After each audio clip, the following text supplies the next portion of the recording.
住在一个小城里边，每天过着没有变化的日子。 Spring in a Small Town. Spring in a Small Town is a 1948 Chinese movie directed by Fei Mu. It's considered by many to be one of the best Chinese, if not the best Chinese movie of all time. It tells the story of a woman in a loveless and incredibly sexless marriage who regains feelings of romance when her husband's childhood friend returns after 10 years. The story kicks off in the war-ravaged town that the Dai family lives in. The Dai family. It kicks off in their town, which has been decimated by war. Their house has also been damaged. The war this movie is referring to is the Sino-Japanese War, which took place for 8 years between 1937 and 1945 between China and Japan. There are only 5 characters in this movie. The husband, whose name is Lian, the wife, Yuan, the butler, Luong, little sis, which is the younger sister of the husband, and the guest, whose name is Zhang. The main character out of all these 5 is the wife, Yuan. She's forlorn, she's depressed, and she sulks. A lot. The damage to the house that they live in serves not only as a metaphor to the destruction of the war, but also the irreparable damage between the wife and the husband.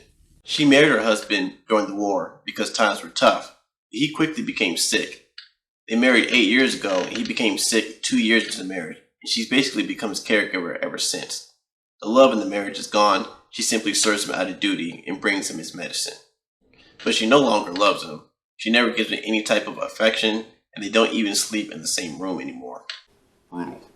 To compound matters further, he squandered the family fortune. His family used to be rich, but he squandered all the money, and they are now destitute, as well as being isolated.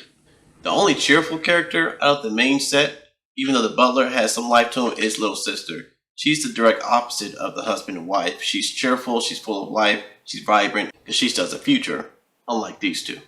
And the husband, we haven't gotten to him yet. He's cranky, he's obviously sickly, he feels like a failure and a burden, and he reminisces about the past, because he knows that he blew things with his wife and things are never going to get better. So the entire household is living in a vortex of misery and crushed dreams. Until one day, the childhood friend comes to visit the family. He's the complete opposite of the husband. He's driven, accomplished, and he's a doctor. The husband, you would think that he would be jealous of his friend of 10 years ago because he's accomplished and he's not. But he's overjoyed to see him, he's completely thrilled, and so is little sis. The wife is a little ambiguous at first. It turns out that Zhang, the guest, and the wife, they had the hots for each other growing up. They were actually next door neighbors, and she wanted him to propose to her instead of her husband. So what follows from here on out is a story of cat and mouse. Will they or won't they?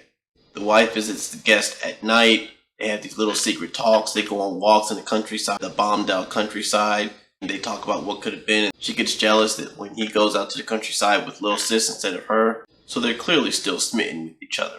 So what we end up getting is that the wife wants to run off with the guest to escape her miserable life. The husband wants little sis to marry the guest so that she can have a future unlike them.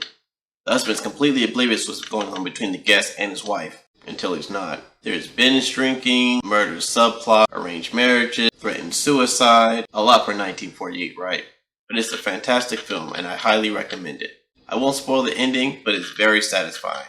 There's a lot of complex, understated emotions, and the set is used skillfully as a metaphor for the damage done to China from the war, and also to the family as it continues to decay. Overall, I recommend. I give this movie an 8 out of 10. Alright, thanks for watching guys. I'll be back next week with another review.